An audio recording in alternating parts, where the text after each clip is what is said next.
Soul उधार, ते सुन जो सहु को सुविचार। सुनता आनंद अंगन माय, जन्म जन्म ना पातक जाय। ऋषभ देव अयोध्यापुरी, समवसया स्वामी हित करी। भरत गयो वंदन ने काज, ए उपदेश दियो जिन राज। जग माहे मोटा अरिहंत देव, 64 इंद्र करे जसु सेव। तिहथी मोटो संग कहाय, जयने प्रण में जिनवर राय। तेथी मोटो संग विकयो, भरत सुनी ने मन गह गयो। भरत कहे ते किम पामिए, प्रभु कहे शत्रुंजय यात्रा किए। भरत कहे संग विपद मूज, ते आपोहु अंगज तुज। इंद्रे आण्या अक्षतवास, प्रभु आपे संग विपदतास। इंद्रे तिण वेला तत्काल, भरत सबूत्रा बेहु ने माल। पहरावी घर संप्रेडिया, सखर सुनाना रथ आपिया। ऋषभ देवनी प्रतिमावली, रत्न तणी की मनरली। भरते गणधर घर तेड़िया, शांतिक पौष्टिक सहूतिया किया। कंकोत्री मुखी सहु देश, भरते तेड़ियो संग अशेष। आव्यो संग अयोध्यापुरी, प्रथम तीर्थंकर यात्रा करी। संग भक्ति की अति गणी, संग चलायो सतुंजा भणी। गणधर बाहुबली केवली, मुनिवर कोड़ी साथ लियावली। चक्रवर्तिनी सगली रिद्धि, भरते साथे लिद्धि सिद्धि। है गए रथ पायक परिवार, ते तो कहता नावे पार। भरते सरसंग भी कहवाय, मार्गे चैत्य उधर तो जाय। संग आयो से त्रुंजय पास, सौनी पूरी मननी आस। नैने निरख्यो शत्रुंजय राय, मणिमाणिक मोती सुवधाय। तिने ठामे रही महोत्सव कियो, भरते आनंदपुर वसियो।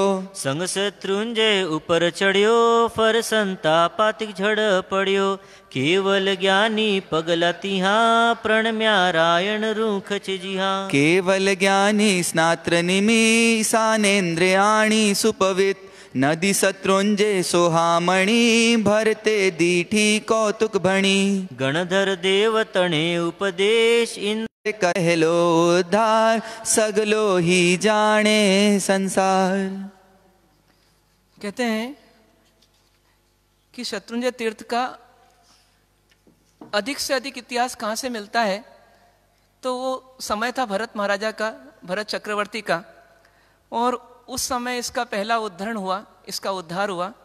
और कहते हैं कि उस समय से लेकर आज तक 16 उद्धार हुए। इस क्रम में सबसे पहला उद्धार किसने किया, तो भरत महाराजा ने किया। कैसे वो बनाव बना, तो एक बार परमात्मा ऋषभ देव जी जो थे वो अयोध्यापुरी पहुँचे और वहाँ पर उनका समोसरण लगा। समोसरण में देशना हुई। भरत जी वहाँ पर पहुँचे, उन्होंने वंदन किया परमात्मा को, और परमात्मा ने एक उपदेश दिया। क्या उपदेश दिया, तो कहते हैं परमात्मा ने कहा कि जग में मोटे जो हैं, जग में सबसे विश्वास करें कि यदि किसी का महत्व है तो किसका है, तो बोलते हैं अरिहंत देव किसको नमन करते हैं, तो अरिहंत देव संघ को नमन करते हैं ना। नमो नमो तित्थस्य करके वो अपना सिंहासन में बैठते हैं और उपदेश देते हैं। तो सोचिए कि वो संघ को नमन कर रहे हैं। तो साधु साध्वी शावक और शाविका ये संघ, और इसको नमन कौन करते हैं, अरिहंत देव। तो अरिहंत देव से ही बड़े कौन हो गए, तो संघ हो गया। पर कहते हैं संघ से ही बड़ा कौन, तो संघ का अधिपति। संघ का अधिपति जो संघ निकालता है ना, मतलब संघ का अधिपति वो संघ का अग्रवान होता है। और इसलिए क्या करते हैं कि संघ पीछे चलता है, संघपति आगे चलता है। तो ये संघपति जो है ये किससे बड़ा हो गया, ये किससे बड़ा हो गया, अरिहंत देव से ही बड़ा हो गया। क्योंकि अरिहंत देव संघ को नमन करते हैं और संघ का अग्रवान जो है वो संघपति है, उसी का नाम दूसरा संघवी है।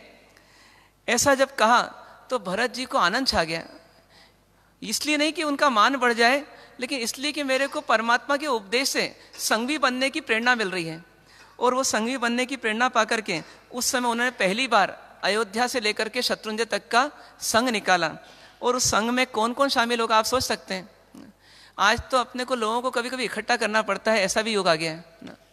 लेकिन वो ऐसा युग था, हालांकि सब जगह ऐसा नहीं है ना, शत्रुंजय के वहाँ पर अभी भी कितने ही संघ प्रतिवर्ष निकलते ही हैं। जिसकी जितनी क्षमता होती है वहाँ से निकालता है, लेकिन शत्रुंजय तक पहुँचाता है।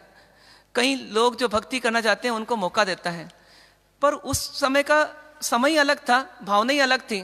तो भरत महाराजा की इतनी रिद्धि थी, इतनी समृद्धि थी, तो उन्हें अपनी पूरी दलबल के साथ वो संघ निकाला। उसमें बाहुबली जी, गंधर भगवान, आदिनाथ भगवान, ऐसे अनेक लोग शामिल हुए और वो संघ निकला। और कहते हैं कि उस समय उन्हें वहाँ पहुँच करके सिर्फ संघ ही नहीं निकाला, संघ की इतिश्री नहीं हुई, बल्कि वहाँ पहुँच करके उस तीर्थ का क्रियोद्धार किया, जीर्णोद्धार किया। और जीर्णोद्धार करके क्या किया, तो सोने का क्या बनाया, पूरा मंदिर बनाया, देरासर बनाया, जिनालय बनाया, और उसमें रत्नों की प्रतिमा स्थापित की। सिर्फ आदिनाथ भगवान की प्रतिमा स्थापित नहीं की, बल्कि उन्होंने ब्राह्मी सुंदरी की प्रतिमा भी स्थापित की, मरुदेवी माता की प्रतिमा भी स्थापित की, और ऐसे अनेकों महापुरुषों की प्रतिमा स्थापित हुई, प्रतिष्ठा हुई। और इस प्रकार से इतिहास में इस काल में, इस अवसरपणी काल में सबसे पहला जीर्णोद्धार किसने किया, तो भरत महाराजा का नाम अमिट हो गया। इस प्रकार से पहला उद्धार हुआ। इसी क्रम में इतना लंबा काल बीता तो पर्वत शाश्वत रहा, लेकिन मंदिरों की दशा जब बिगड़ती रही तो उसको सुधारने वाले, भक्ति में आगेवान ऐसे अनेक भक्त लोग आए, उन्हें परमात्मा की सेवा करने का लाभ लिया और इतिहास में वो भी अमर हो गए। तो ऐसे सबका वर्णन अब आगे की ढाल में आ रहा है। भरत तणे पाटे 8 में दंड विरज थयो रायो जी। भरत तणी पर संग कियो शत्रुंजय संग भी कहायो जी। शत्रुंजय उद्धार सांभलो सोले मोटा श्रीकारो जी। असंख्याता बीजावली तेहनो कहो अधिकारो जी। चैत्य करायो रूपा तणो सोनानु बिंब सारो जी। मूल गुबिंब भंडारिया पश्चिम दिश तिणवारो जी। शत्रुंजयनी यात्रा करी सफल कियो अवतारो जी। दंड विरज राजा तणो ए बीजो उद्धारो जी। सो सागरोपम व्यतिक्रम्या दंड विजरथ जेवारो जी।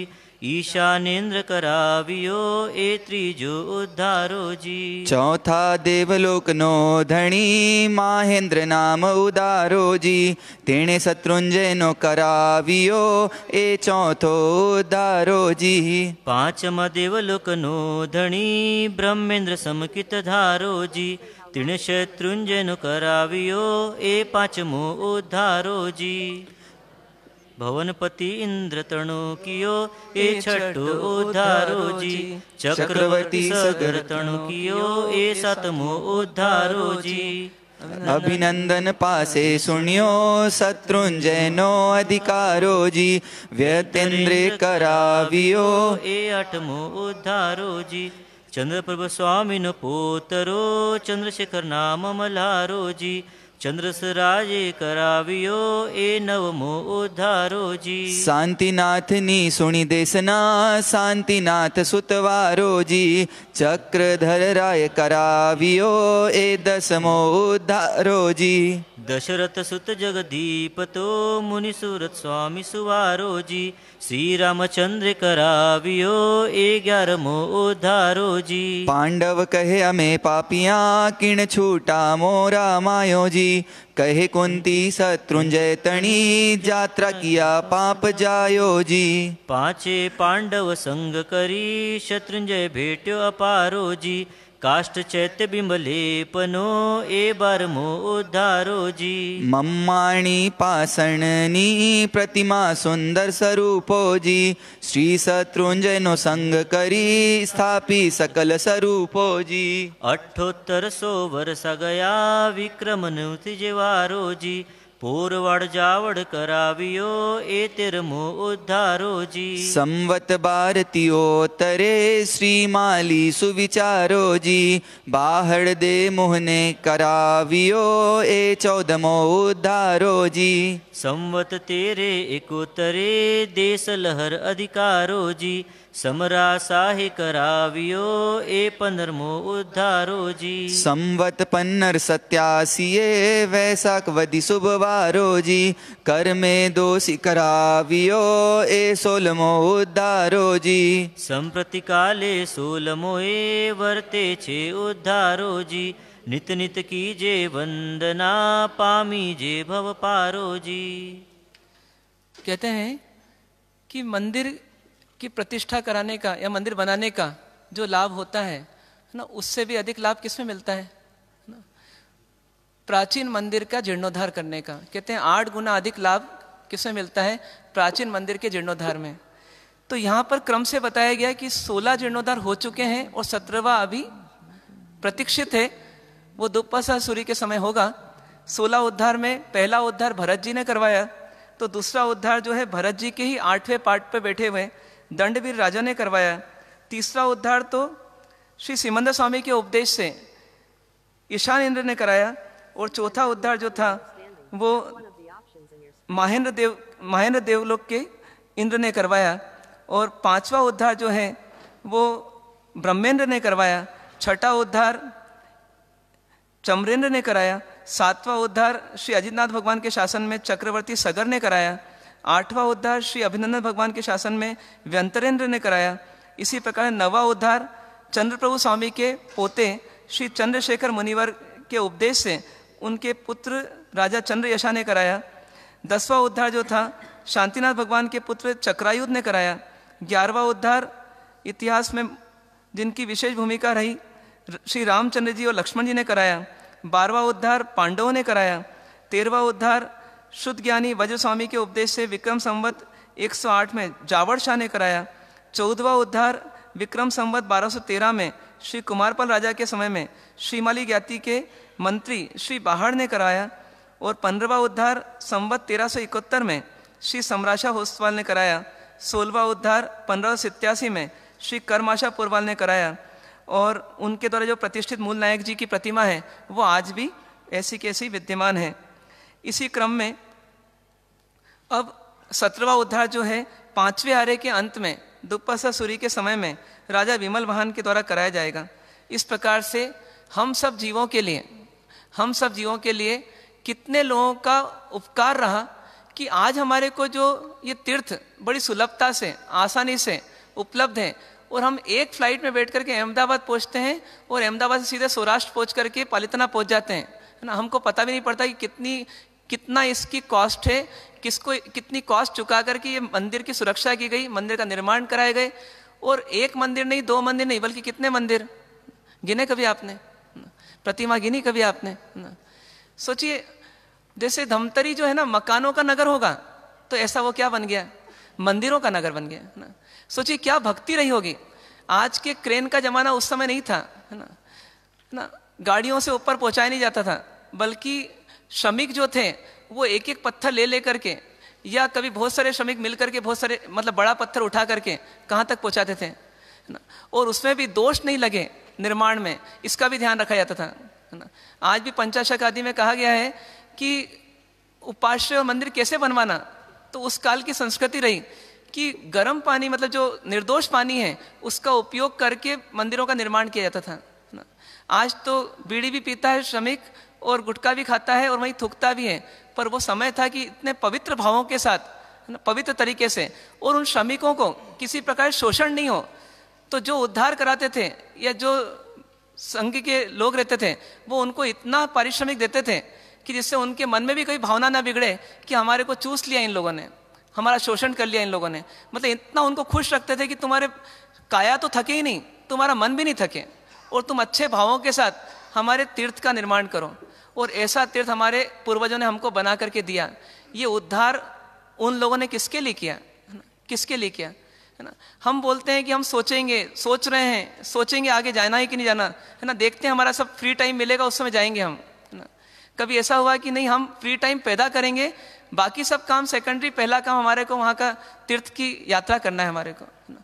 ऐसे मन में भाव लाना चाहिए कि उद्धार करने वालों ने उद्धार करा दिया, प्रतिष्ठा कराने वालों ने प्रतिष्ठा करा दी, उपदेश देने वालों ने उपदेश दे दिया, और तीर्थ हमारे लिए सुलभ हो गया। अब हमारा काम कितना बचा, है ना। बारातियों का काम कितना रहता है ना, देखा जाए तो, है ना। फिर भी बाराती नखरे करते हैं कई बार, है ना। देखता हूँ भाई टाइम होता है तो आऊँगा, नहीं तो नहीं आऊँगा, है ना।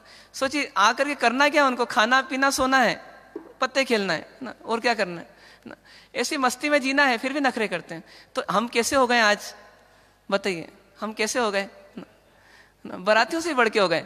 संग कोई और निकालता है, वो मन्नतें करता है, भैया चलो यार सीट खाली जा रही है, चलो यार, वो चलते नहीं यार, ऐसी स्थिति। तो ऐसा ना हो, हमको समझ में आना चाहिए कि ये वो तीर्थ है कि मेरे ऐसा पतित जीव भी वहां जाकर के पावन हो जाएगा।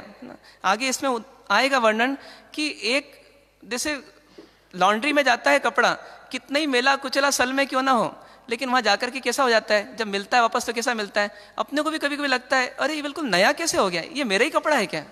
तो ऐसी अपनी आत्मा को भी निर्मल करने का वो एक स्थान है।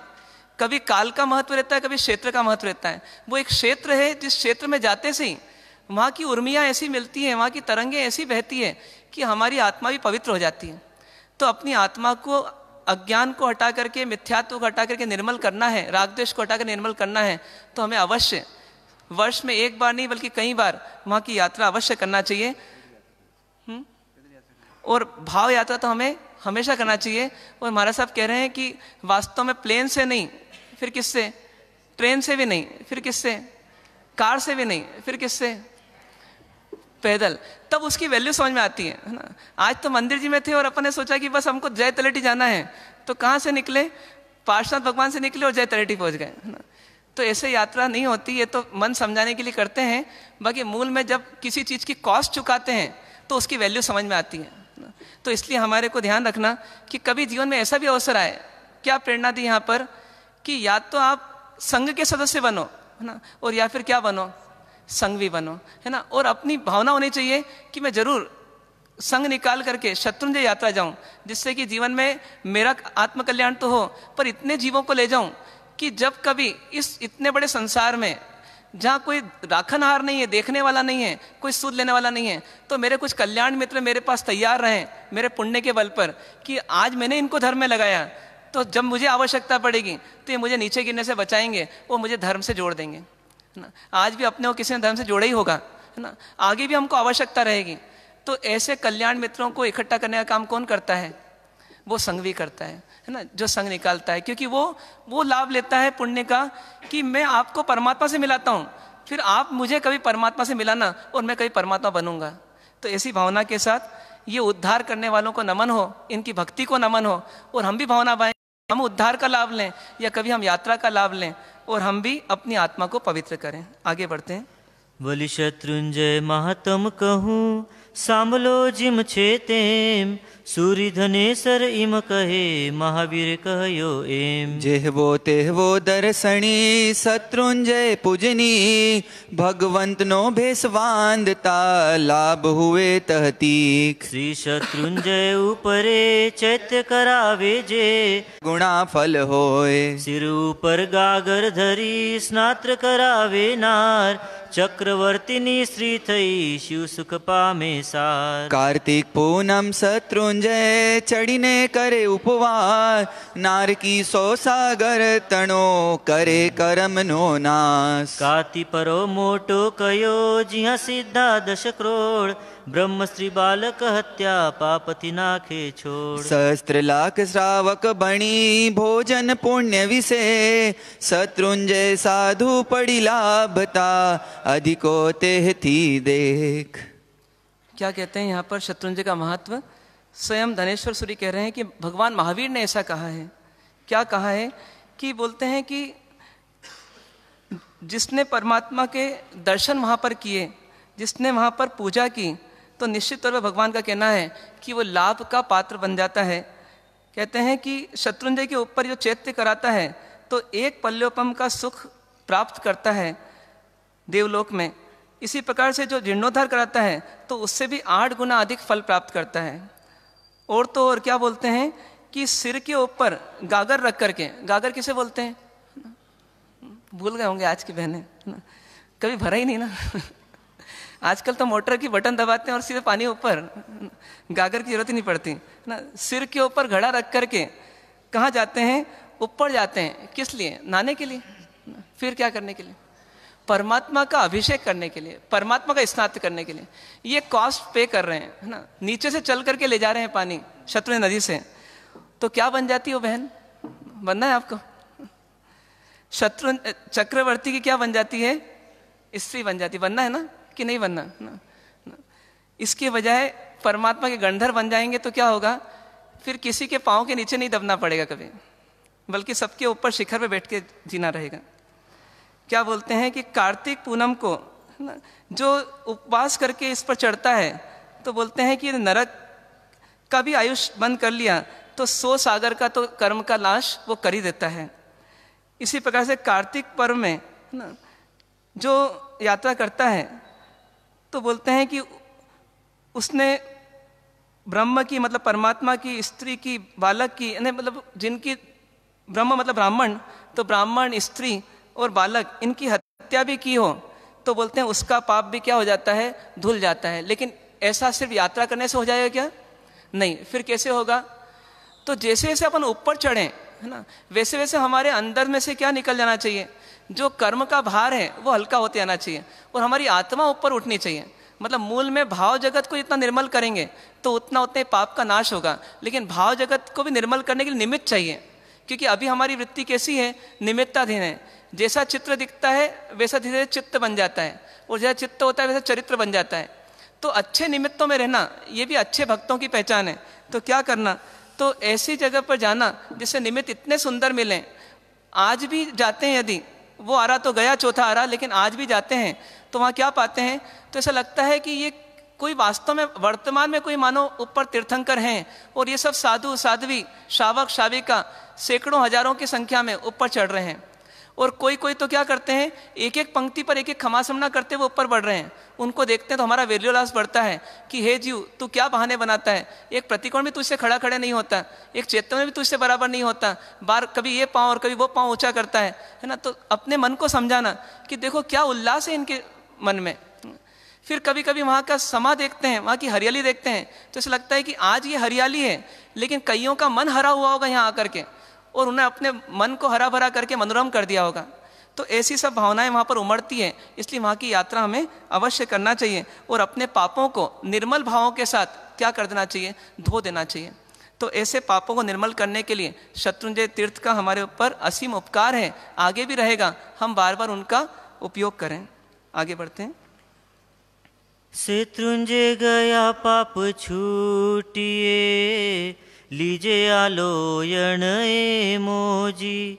तप जप कीजे तिहार ही, तीर्थंकर कयो ते मोजी। जिनसो नानी चोरी करी, ए आलोयन तासोजी। चैत्री दिन शत्रुंजय चढ़ी, एक करे उपवासो जी। वस्तु तणी चोरी करी, 7 आंबिल सुत थायो जी। काती 7 दिन तप किया, रत्न हरण पाप जायो जी।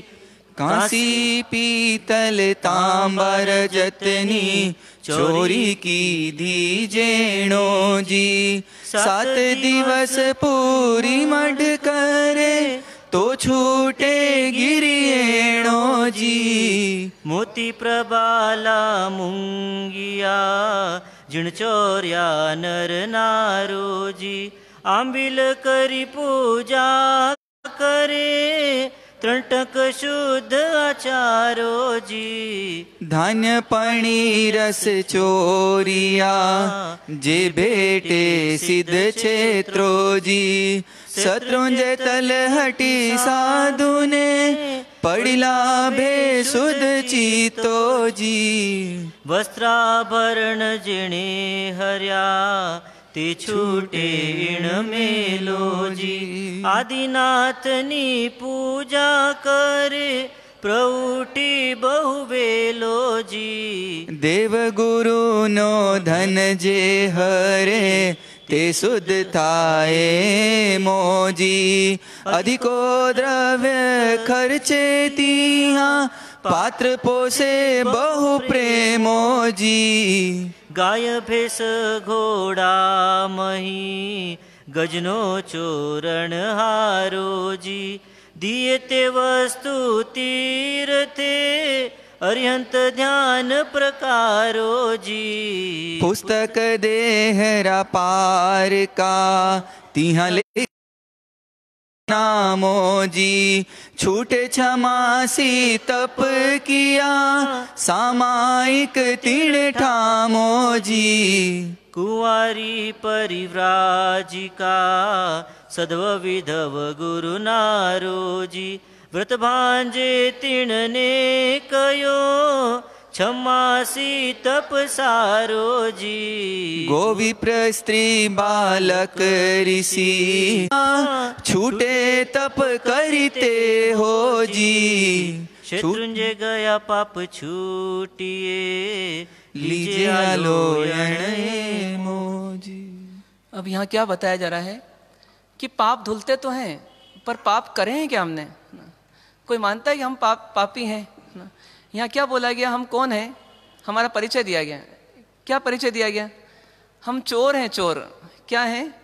चोर हैं। यहाँ बताया गया कि इस जीव ने अभी पुण्य के उदय में सब कुछ मिल रहा है तो बोलता है कि मैं साहूकार हूँ, मैं चोर नहीं हूँ। लेकिन अतीत में न मालूम कितनी बार कब कब कहाँ कहाँ कैसे कैसे पता नहीं, लेकिन इसने चोरियाँ भी की है। चोरी तो एक उदाहरण है, पर जब चोरी करते हैं वहाँ पर हिंसा भी करते हैं, फिर वहाँ पर संगत बिगड़ती है तो अब्रह्मचर्य आदि भी करते हैं, या तो जुआ आदि भी खेलते हैं। ये सब व्यसन जुड़ जाते हैं। कहते हैं कि ये सब पाप करने वाला, भयानक से भयानक पाप करने वाला भी यदि यहाँ जाता है और भावों से आराधना करता है तो उसके पाप भी क्या हो जाते हैं? धुल जाते हैं। मतलब ऐसे नहीं धुलते कि शावर के नीचे बैठ गया और धुल गए, पर वो भावों को निर्मल करते जाता है, परमात्मा की भक्ति बढ़ाते जाता है, परमात्मा के सामने अपने आप को अधमाधम मानते जाता है, अपना ईगो गला करके परमात्मा के सामने तीन भाव में क्या हो जाता है? मुक्त हो जाता है। पर हर छठ करने वाला हो जाएगा क्या? वो भी ध्यान रखना है। और नहीं करने वाला हो जाएगा क्या? तो वो भी ध्यान रखना है। मतलब करना भी है, लेकिन कैसे करना है? तो शरीर की आसक्ति छूट जाए, है ना। 7 फेरे में जैसी आसक्ति बढ़ी थी तो 7 यात्रा में क्या हो जाए? वो आसक्ति छूट जाए और वास्तव में संसार की आसक्ति छूट जाए तो ये आत्मा क्या हो जाए? निर्मल हो जाए। तो कोशिश करना है हमारे को। आगे बढ़ते हैं। संप्रति काले सोलमोए वर्ते छे उद्धार। शत्रुंजय यात्रा करुए सफल करु अवतार। चहरी पालता चालिए शत्रुंजय केरी वाट। पाली तना पहुँचिए संग मिलिया बहुथाट। ललित सरोवर पेखिए वलि सत्तानी वावरे।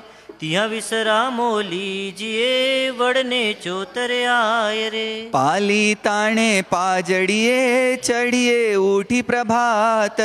शत्रुंजी नदी सोहामणी दूर थकी देखंत। चढ़िए हिंगलाज ने हड़े ये आणी अंग उल्लास रे। मरुदेवी टुंक मनोहरुए गज चढ़ी मरुदेवी माय। शांतिनाथ जिन सोल माए प्रणमी जे तसुपाय। वंश पुरवाड़े परगड़ोए सोमज शाह मलार रे। रूपजी संग विकरावियोए चौमुख मूल उधार रे। चौमुख प्रतिमा चर्चिए भमती माहे भला बिम। 5 पांडव पूजिए अद्भुत आदि प्रलंब। खरतर वसई खंत सुए बिंब जुहारु अनेक रे। नेमिनाथ चवरी नमुए टालू अलग विद्वेग रे। धर्म द्वार माहे निसरुए कुगति करूं अति दूर रे।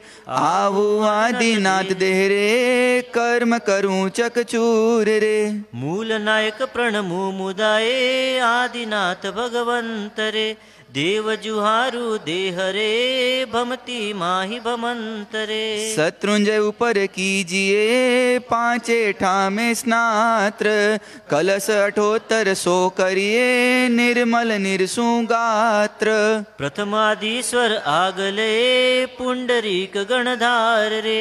रायण तल पगला नमुए शांतिनाथ सुखकार रे। रायण तल पगला नमुए चौमुख प्रतिमाचार बीजे भूमे बिंबावली पुंडरीक गणधार रे। सूरज कुंड निहालिए अति भली उल्खा झोल रे। चेलन तलाई सिद्ध शिलाए अंगे फरसुलोल रे। आदिपुर पाजे उतरुए सिद्ध वड लहु विश्राम रे। चैत्य प्रवाणी इणि परिक रे सीधा वांछित काम रे। यात्रा करि शत्रुंजातणिए सफल कियो अवतार रे। कुशल खेमसु आवियाए संग सौ परिवार रे। शत्रुंजय रास सुहामणो सांभल जो सहु कोय रे। घर बैठा भणे भाव सुए तसु यात्रा फल होय रे। संवत 1682 सावण बदि सुखकार रे। रास भण्यो शत्रुंजय तणोए नगर नागौर मझार रे। गिरुओ गच्छ खरतर तणोए श्री जिन चंद सुरीस रे। प्रथम्य शीस श्री पूजनाए सकल चंद सुजगीस रे। तास शिष्य जग जानिए समय सुंदर उवझाय रे। रास रच्यो तिण रूवड़ोए सुनता आनंद थाय रे। अब अंत में यहाँ पर पूरी भाव यात्रा कराई गई है। भाव यात्रा अभी हम वास्तविक रूप में करेंगे थोड़े विस्तार से, और उसी के साथ हम 6 चैत्यानंद भी करेंगे। पर इतना सुंदर रास के रचयिता कौन, किसने हम पर उपकार किया कि हमको संक्षेप में, है ना, जिसको हम समझ भी नहीं पाते, समझने की चेष्टा नहीं करते, पर इतना अर्थपूर्ण संक्षेप में शत्रुंजय रास का निर्माण करके हमको दे दिया। तो ये और कोई नहीं बल्कि चौथे दादा गुरुदेव के जो प्रथम शिष्य थे उनका नाम सकलचंद जी था, और उनके जो शिष्य थे ना वो कवि श्रेष्ठ कौन थे? समय सुंदर जी महाराज साहब ना, उपाध्याय समय सुंदर जी महाराज साहब। कहते हैं कि कुछ लोग ऐसा कहते हैं कि समय सुंदर जी महाराज साहब नहीं होते, इस धरती पर नहीं आए होते, तो आज हमारे को इतने स्तवन और इतनी सज्जाएं गाने को ही नहीं मिलती, शायद जेनी गाना भूल जाते। तो वास्तव में समय सुंदर जी की इतनी सज्जाएं, इतने स्तवन आज भी हम सब जीवों के लिए मार्गदर्शक हैं। और ऐसे ही समय सुंदर जी महाराज साहब ने ये सुंदर शत्रुंजय रास का निर्माण की रचना की, और हमको एक तरह से ये बताने का प्रयास किया कि देखो शत्रुंजय पर्वत सिर्फ एक नाम नहीं है बल्कि एक पहचान है, एक उस व्यक्तित्व का नाम है जो है व्यक्ति नहीं, लेकिन व्यक्ति नहीं होते हुए भी कई व्यक्तियों को बनाने वाला है। ऐसा ये शत्रुंजय पर्वत है, इतना महान, इतना पवित्र, इसके कण कण पवित्र हैं।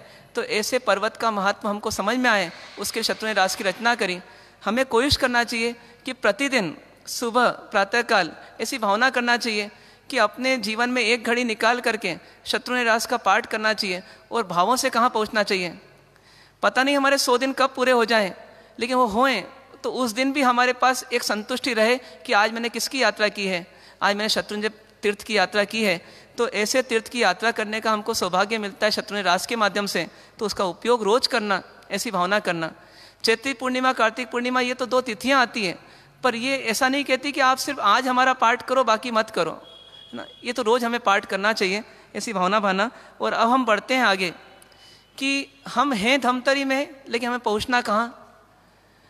सीधे गिरिराज पर, गिरिराज की भी चोटी पर।